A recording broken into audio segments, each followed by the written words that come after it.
Apa yang mau diulas berita soal Refli Harun dicopot dari Komisaris Utama Pelindung 1? Oh enggak ya. Kebetulan memang tanggal 20 April saya diberhentikan sebagai Komisaris Utama Pelindung 1 oleh Menteri BUMN Erick Thohir dan beberapa wartawan mengkonfirmasi saya.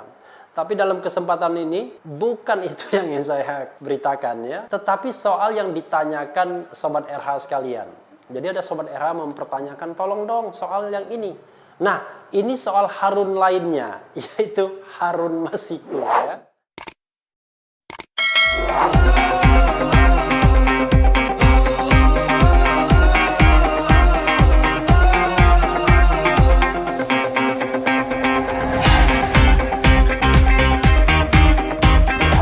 Halo Sobat RH sekalian, jumpa lagi kita di channel yang keren cadas ini. Masih ingat ya, kepanjangan keren cadas. Hari ini kita mau ulas berita. Apa yang mau diulas berita soal Refli Harun dicopot dari Komisaris Utama Pelindung 1? Oh enggak ya. Kebetulan memang tanggal 20 April saya diberhentikan sebagai Komisaris Utama Pelindung 1 oleh Menteri BUMN Erick Thohir dan beberapa wartawan mengkonfirmasi saya. Tapi dalam kesempatan ini bukan itu yang ingin saya beritakan ya, yang ingin saya tetapi soal yang ditanyakan Sobat RH sekalian. Jadi ada Sobat RH mempertanyakan, tolong dong soal yang ini. Nah, ini soal Harun lainnya, yaitu Harun Masiku ya. Misterinya adalah di mana sesungguhnya Harun Masiku sekarang ya. Where is Harun Masiku? Mungkin Sobat RH sekalian masih ingat siapa Harun Masiku. Dia adalah calon anggota legislatif dari Partai Demokrasi Indonesia Perjuangan yang berasal dari Dapil Sumatera Selatan 1. Beliau ditetapkan sebagai tersangka sesungguhnya, tapi sampai saat ini masih raib. Hanya persoalannya Sobat RH sekalian, it is not my job untuk mempertanyakan di mana dia. Karena tentu saya tidak punya kemampuan untuk meraba-raba. Yang saya ingin ulas pada kesempatan ini, Sobat RH sekalian, adalah mengenai duduk persoalan Harun Masiku ini yang barangkali publik tidak terlalu jelas. Kenapa tiba-tiba Harun Masiku ngotot ingin menjadi anggota DPR, padahal perolehan suaranya hanya nomor 6. Lalu kemudian kenapa partai PDIP mau memperjuangkan dia? Kenapa pula kemudian tiba-tiba harus membayar kepada anggota KPU Wahyu Setiawan yang akhirnya dicokok oleh Komisi Pemberantasan Korupsi bersama mantan anggota Bawaslu Tio Agustina Fredilina dan satu orang lagi Saiful Bahri. Jadi duduk persoalannya begini, sebelum perhelatan pemilu 2019 kemarin, yaitu yang jatuh pada tanggal 17 April, calon urut 1 dari Partai Demokrasi Indonesia Perjuangan, yaitu Nazarudin Kimas. Ya, kalau ada Kimasnya mungkin Sobat RH tahu siapa dia, ya, masih saudara dengan almarhum Taufik Kimas, itu meninggal dunia.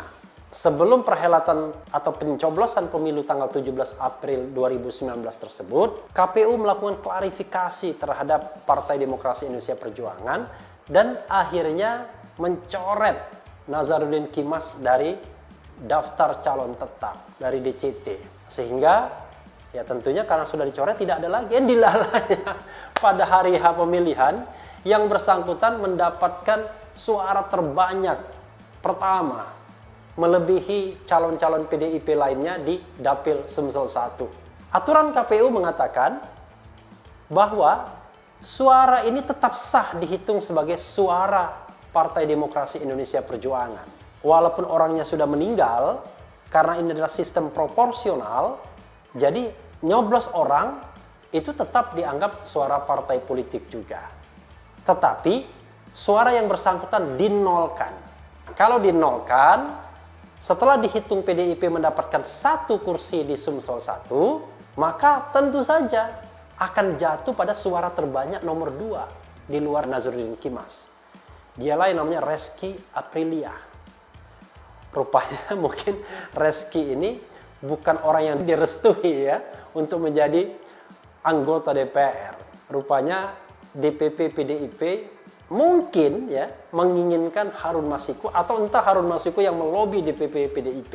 Karena dia cuma nomor 6 Secara teoritis kan tidak mungkin dia menggantikan Nazarudin Kimas. Pasti jatuh pada nomor 2. Kalau nomor 2 kemudian katakanlah tidak memenuhi syarat atau dipecat seperti beberapa orang di Partai Gerindra, termasuk berada di atasnya Mulan Jamila sehingga Mulan Jamila bisa masuk misalnya, maka urutannya masih panjang. Jadi harus memecat nomor 2, nomor 3, nomor 4, nomor 5, baru nomor 6 masuk. Maka kemudian PDIP mengajukan judicial review terhadap ketentuan KPU yang mengatakan bahwa suara yang meninggal itu adalah tetap sah menjadi suara partai politik, bukan suara orang yang meninggal. Jadi kalau orang yang meninggal mendapatkan 10 suara, 10 suaranya tetap dihitung sebagai suara partai politik, tapi suara yang meninggal itu dijadikan 0. Nah, rupanya PDIP tidak puas dengan aturan seperti itu yang sesungguhnya sesuai dengan sistem proporsional terbuka. Mereka lalu mengajukan judicial review terhadap peraturan KPU tersebut kepada Mahkamah Agung. Mereka meminta agar Mahkamah Agung menetapkan bahwa suara yang meninggal itu tetap suara yang meninggal. Jadi dihitung tetap suara yang meninggal, tidak dinolkan. Jadi misalnya Nazarudin Kimas mendapatkan suara yang terbanyak, ya tetap dihitung. Dia sebagai pemilik suara yang terbanyak.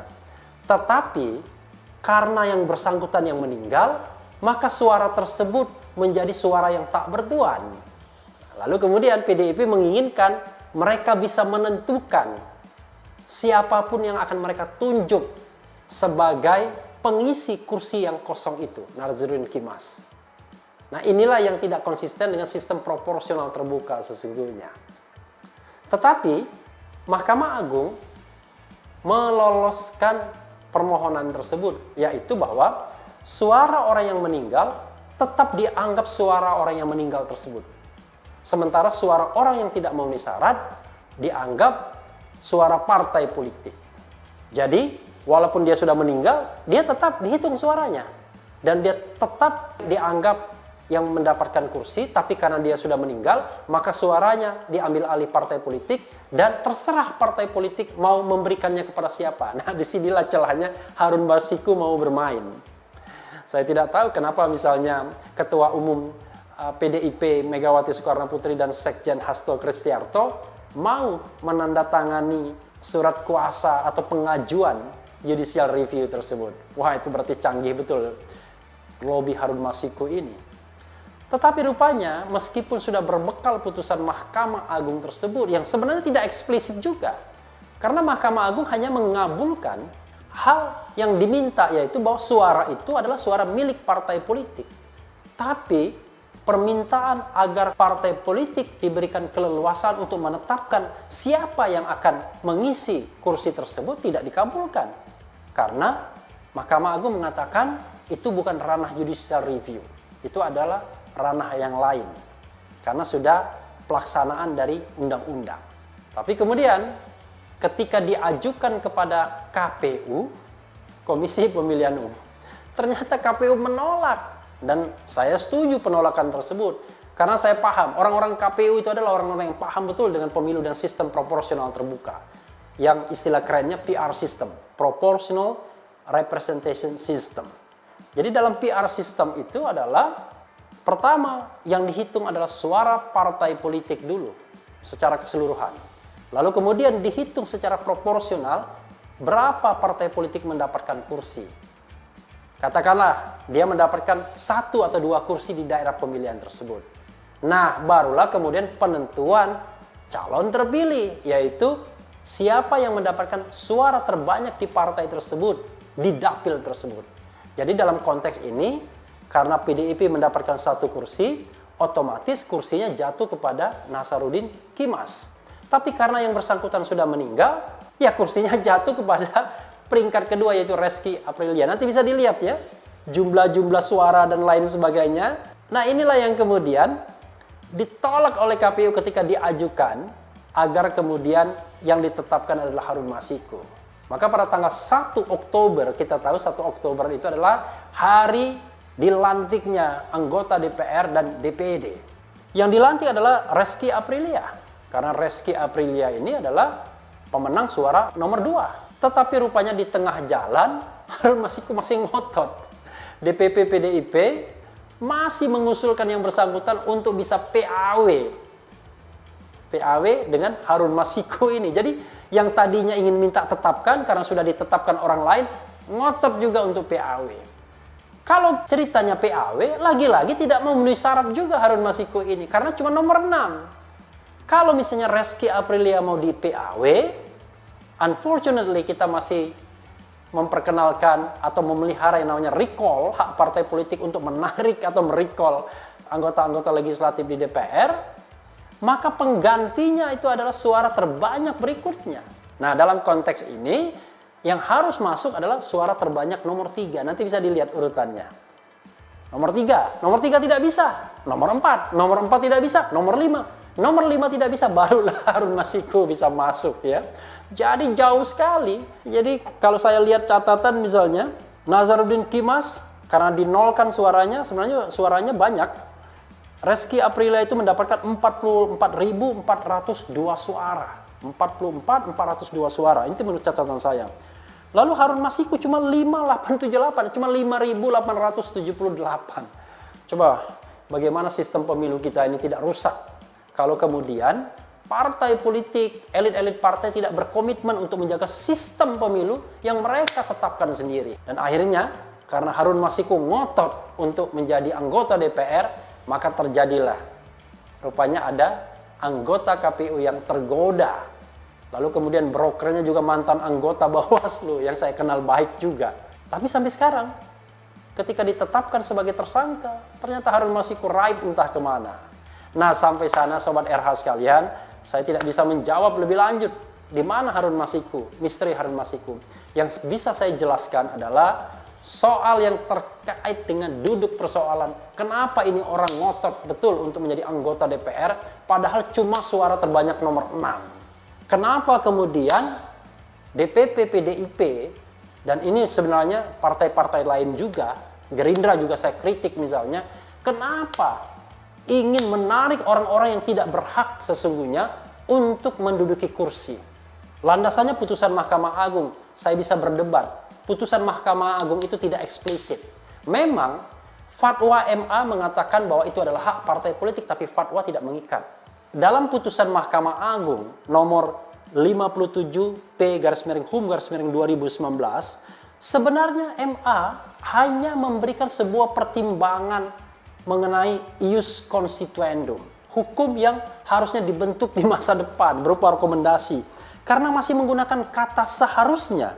Di situ MA mengatakan secara jelas, jadi saya pernah berdebat dengan Adian Napitupulu dari PDIP di dalam acara Indonesia Lawyers Club yang saya mengatakan bahwa MA sesungguhnya tidak mengabulkan yang dikatakan MA itu adalah ius constituendum, yaitu pembentukan hukum ke depan. Tapi jangan lupa, kalau kita bicara tentang pembentukan hukum ke depan, harus konsisten dengan undang-undangnya, sistem proporsional terbuka. Jadi tidak bisa seenaknya. Ini pertimbangan Mahkamah Agung yang saya bacakan. Ini yang sering dikutip sesungguhnya. Bahwa pemohon sebagai peserta pemilu anggota legislatif sebagai sarana rekrutmen politik, political recruitment, partai politik diberikan otoritas penuh untuk menyeleksi dan menentukan calon anggota legislatif yang akan mengikuti kontestasi pemilu sebagaimana diatur dalam pasal 241 ayat 1 yang menyatakan bakal calon sebagaimana dimaksud dalam pasal 241 disusun dalam daftar bakal calon oleh partai politik masing-masing. Bahwa dari ketentuan di atas, maka hubungan antara calon anggota legislatif dengan partai politik yang mengusung dan mengusulkannya adalah hubungan yang bersifat subordinatif. Karena seorang caleg tidak mungkin dapat mengikuti kontestasi pemilu tanpa dicalonkan oleh partai politiknya. Oleh karena itu, perolehan suara calon anggota legislatif yang meninggal dunia untuk pemilihan anggota DPR dan DPRD dengan perolehan suara terbanyak seharusnya menjadi kewenangan diskresi dari pimpinan partai politik untuk menentukan kader terbaik sebagai anggota legislatif yang akan menggantikan calon anggota legislatif yang meninggal dunia tersebut dengan tetap memperhatikan peraturan perundang-undangan. Jadi ada dua kata, seharusnya dan tetap memperhatikan peraturan perundang-undangan. Kalau kata seharusnya itu tidak imperatif, seharusnya itu saran. Refli Harun seharusnya pakai kemeja. Berarti faktanya saya tidak pakai kemeja. Lalu apakah kemudian saya bisa dikatakan harus pakai kemeja? Tidak. Saya pakai kaos. Nah, tapi kalau Refli Harun harus pakai kaos, berarti itu perintah harus pakai kaos. Beda ya? Apalagi dikatakan sesuai dengan peraturan perundang-undangan. Ya, undang-undangnya adalah Undang-Undang Nomor 7 2017 tentang pemilu yang menganut sistem proporsional terbuka. Apalagi dalam putusannya Mahkamah Agung mengatakan menolak tuntutan keempat mengenai perintah kepada termohon. Maksudnya termohon itu adalah KPU untuk menetapkan calon anggota legislatif terpilih untuk menduduki jabatan anggota Dewan Perwakilan Rakyat Republik Indonesia periode 2019-2024 adalah calon anggota legislatif yang ditentukan oleh pimpinan partai politik pengusung sebagai pengganti calon anggota legislatif yang meninggal dunia dan memperoleh suara terbanyak, bukan ranah pengujian keberatan hak uji material oleh Mahkamah Agung. Oleh karena itu, terhadap tuntutan itu patut dinyatakan tidak dapat diterima. Kalau dia dinyatakan tidak dapat diterima, namanya NO. Jadi bukan dikabulkan. Yang dikabulkan itu hanyalah pernyataan bahwa suara yang meninggal itu adalah milik yang meninggal. Nah, kalau dia dinyatakan tetap milik yang meninggal, buat apa gunanya? Karena yang meninggalnya itu sudah tidak memenuhi lagi syarat, karena dia sudah meninggal dunia, artinya berhalangan tetap, maka menurut logika yang lurus adalah kursi akan jatuh kepada suara terbanyak nomor 2. Itulah sebabnya mungkin karena saking ngototnya, Harun Masiku akhirnya terjebak untuk menyuap, masih azas presumption of innocent, menyuap anggota KPU Wahyu Setiawan. Dan akhirnya tertangkap tangan oleh KPK, seperti juga yang pernah KPK lakukan terhadap Ketua MK M. Akil Muhtar. Kapan-kapan nanti saya cerita ya mengenai perseteruan saya dengan Akil Muhtar tahun 2010 ya, Sobat RH sekalian. Nah, itu saja Sobat RH sekalian. Uber kali ini, Sobat RH yang lain menginginkan, kok zaman COVID ini kemarin ngomong tentang presidensial threshold. Nah, karena kita tidak mungkin ngomong COVID terus. Kita tidak tahu COVID ini kapan akan berakhir, ya kan? Biarlah pemerintah memiliki tanggung jawab dengan status darurat bencananya agar COVID ini segera dienyahkan. Itu saja Sobat RH sekalian. Uber kali ini. Jangan lupa terus di channel yang keren cadas ini, karena di sini Anda akan ditipu, dirayu, dibaperin, bahkan diuber di jalur khusus. Karena ini adalah channel yang memeras, mengancam, dan membenci. Jangan lupa subscribe, like, comment, share,